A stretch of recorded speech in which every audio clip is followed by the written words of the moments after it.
ಗಮನ ಬೇರೆಡೆ ಸೆಳೆದು ವೃದ್ಧೆಯ ಚಿನ್ನಾಭರಣ ಕಳವು ಮಾಡಲಾಗಿದೆ. ಪೊಲೀಸ್ ಹೆಸರಲ್ಲಿ ಹಾಡ ಹಗಲೇ ವೃದ್ಧೆಯ ಚಿನ್ನಾಭರಣ ಕಳವು ಮಾಡಲಾಗಿದೆ. ಸರ್ಜಾಪುರ ಪೊಲೀಸ್ ಠಾಣಾ ವ್ಯಾಪ್ತಿಯ ಬಿಲ್ಲಾಪುರ ಬಳಿ ನಡೆದಿರುವಂತಹ ಘಟನೆ ಇದು. ಬೆಂಗಳೂರು ನಿವಾಸಿ ಗಾಯತ್ರಿ ಚಿನ್ನಾಭರಣ ಕಳ್ಳತನ ಆಗಿದೆ. ಮಾಂಗಲ್ಯ ಸರ ಮತ್ತು 2 ಉಂಗುರ ಖದೀಮರು ಕದ್ದಿದ್ದಾರೆ.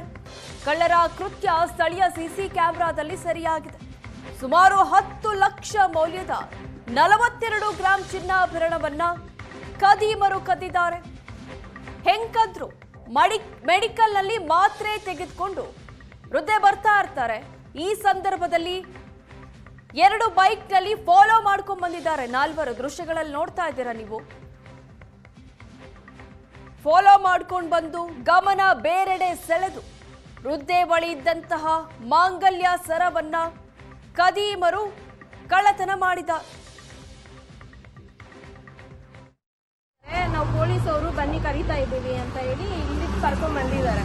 ಕರ್ಕೊಂಡ್ ಬಂದ್ಬಿಟ್ಟು ಹೇಳ್ತಾ ಇದಾರೆ ಇಷ್ಟೊಂದು ಕೊಂಡಿದ್ದಾರೆ ಸರ್. ಹಾಕಿಸ್ಬಿಟ್ಟು ಮತ್ತೆ ಇದರಲ್ಲಿ ಗಂಟಾಕ್ಬಿಟ್ಟು ಇಲ್ಲಿ ಇಟ್ಟಿದ್ದಾರೆ. ಇಟ್ಬಿಟ್ಟು ಮನೆಗೆ ಹೋಗಿ ಹಾಕು ಅಂತ ಹೇಳ್ಬಿಟ್ಟು ಅವ್ರಿಗೆ ಹೋಗ್ಬಿಟ್ಟಿದ್ದಾರೆ. ಅಮ್ಮ ಮನೆಗೆ ಬಂದಿದ್ದಾರೆ ಸರ್. 50 ಗ್ರಾಮ್ ಚಿನ್ನ ತೆಗೆದ್ಬಿಟ್ಟಿದ್ದಾರೆ ಸರ್. ಪರಿಚಯ ಯಾರು ಇಲ್ಲ ಸರ್. ನಾವು ಪೊಲೀಸ್ ಅವರು ಅಂತ ಹೇಳಿ ತಗೊಂಡಿದ್ದೀವಿ. 4 ಜನ ಮಾಡ್ತಾ ಇದ್ರು. ಇನ್ನಿಬ್ರು ಬಂದು ಅಮ್ಮ ಹತ್ರ ಮಾತಾಡಿ ಕಿತ್ಕೊಂಡು ಹಂಗೆ ಹೋಗ್ಬಿಟ್ಟಿದ್ದಾರೆ ಸರ್. ಲೇಡೀಸ್ ಏನು ಇಲ್ಲ ಸರ್, ಬರೀ ಜೆಂಟ್ಸ್.